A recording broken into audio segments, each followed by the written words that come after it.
I think the concept of creativity is misunderstood. Creativity has so much depth and it's so broad that I think it's inevitable that there's going to be misunderstandings, and I think as long as you don't let that interfere with what you create and don't let the fear of rejection or fear of judgment interfere with what you create, I think then it's fine. You can be creative and not necessarily think that you're, making art. Like, you can be creative in like the way you make a meal. Creativity, to me, is the highest form of power. And that's a big statement, I know, but it's just bear with me here. It's the highest form of power in the sense that you have an idea and you bring it into the world.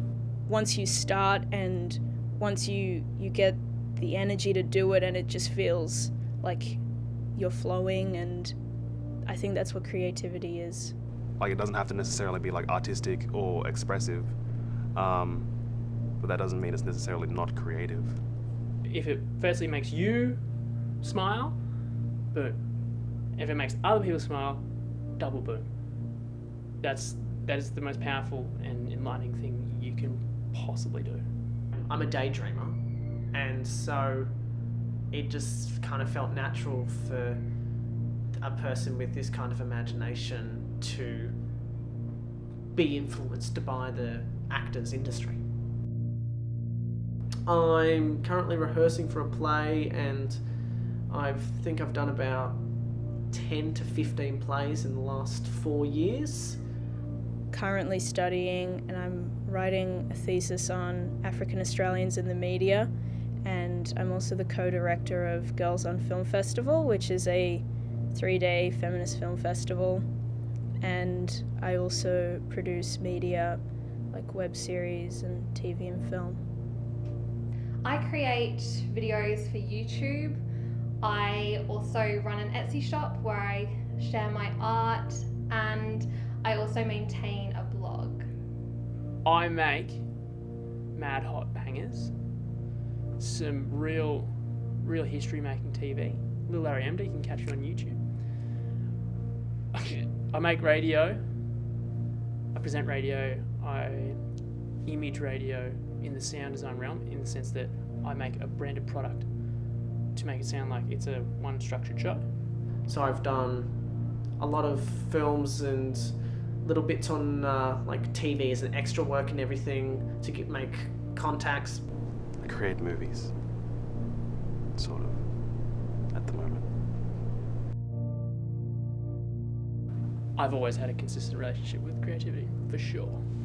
I do remember one of my first performances as actual acting was in primary school in grade 6, where they got me to be Donald Bradman, the cricketer, on stage, and I was so excited to finally show everybody my cricket gear.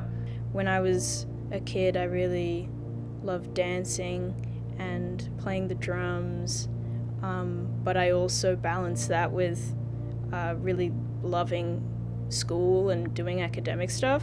I had this idea in my head that I would be like an actor, and that's always like I still like act and all that sort of stuff, but it wasn't until like my later teen years where I started like transitioning from like acting to like script writing and directing and being like on the other side of the camera.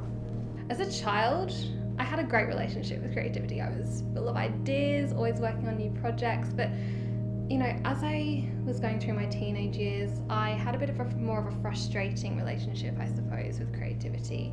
I would go through periods of lacking inspiration and motivation, and then when I did have inspiration and motivation, I felt like there was no purpose to it. I didn't really feel like it was serving me, and it was more of a hobby, and so I just kind of put it on the back burner and pursued other creative outlets such as theatre and performance and music.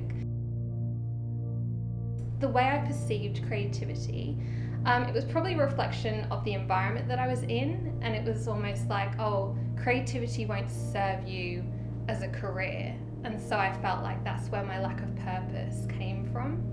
Van Gogh is probably like the best example of like someone who was very talented, but wasn't able to really reap the benefits of that talent.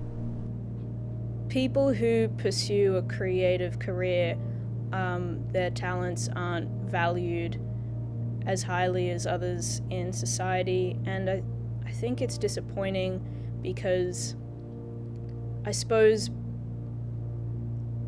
our society doesn't value the good that art does for people over making profits. Not everyone necessarily wants to hear your perspective, especially when they don't necessarily know you. The concept of creativity within people's self-perception is misunderstood, because people are like, oh no, I'm not really creative. It's like, no, you, back in grade 1, you did those butterfly paintings, you put the dots on the page, you folded it up, you put your name on it at the top corner, took it home, and it sat on the fridge for 3 weeks. You did that. You made that with you. But for some reason, when we age, we just kind of let go of that curiosity, because we was like, oh, I don't want to do that because people might not think it's good. It's like, no, you don't need to worry about that. You need to worry about you having fun. I was lucky enough to grow up in a house where my creativity was nurtured, and I had creative parents that encouraged me to dance and to make music. The whole concept of creativity is something that a lot of us still don't really understand. There's people who've never experienced it, so even art in a gallery will be something that they'll be like, why the hell did someone decide to paint Mona Lisa? You can't really expect your audience to know 100% what you're talking about. So you kind of have to hope that they get at least the main points. I think that it definitely needs to change, that there needs to be more support for people in the creative arts. Creativity isn't a black and white matter. There's so much depth to creativity that perhaps not everyone realises. I think putting creativity in a box just limits its potential. Because I believe we all are creative. We're just a bit limited in the way in which we take that, I guess. Say when this sort of thing that's happening with employers wanting creative employees and wanting them to be creative all the time, and in professions that aren't necessarily like the creative arts. I think it's a strange turn of events. Creativity has no rules, it has no regulations, and I think that scares some people. Some people prefer security, and I guess they believe that security equates to reliability in their life, which maybe is true. I guess it depends on what kind of lifestyle you want to lead, but perhaps creative expression isn't valued as highly as perhaps pursuing a medical career. But at the end of the day, creativity is so essential for this world, and I think nurturing the minds of creative individuals is vital. Most people would like to say that the only limit to creativity is your mind. But I think the biggest limit to creativity is how much free time you have and how much money you have. Because everyone needs to eat, and not everyone has the time to just sit down and work on a script all day, or paint something all day. I gotta go to work, gotta pay the bills. As soon as you structure creativity, it turns into work. And structure also gives light to limitations in creativity. As soon as you limit that, what you are making, then you are limiting, you're not creating. It's difficult to rely solely on creativity because there are so many people out there who try to take advantage of it. Creatives aren't really known as, the most stringent business people. And business people aren't really looking to invest in a free-thinking person who has no boundaries. So it's tough to combine those in a Venn diagram, combining those two. And that's one of the things with actors. Like, 99% of all actors have to have an agent to make money. In a work situation, if you do find that you can, balance those two realms, then you're good. If you can't handle the failure or the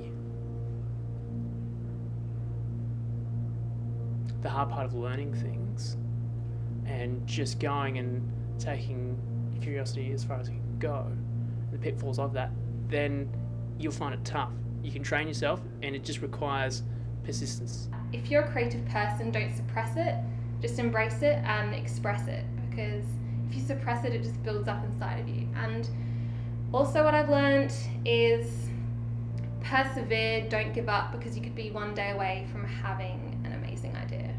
I don't think creativity is black and white. I think it's different for everyone, and it's not something that can be easily defined because it's different for everyone. So I think it's very colourful. I actually feel disappointed if I'm doing the one thing over and over again. I'd rather do like one comedy and then one drama and then one absurdist piece of theatre or film or something like that. It's very fulfilling to see like your film once it's done and like show it to people and all that sort of stuff. I don't think there are any limits to creativity. I think humans have done a really good job at making some really cool stuff, but also we've created some really bad stuff.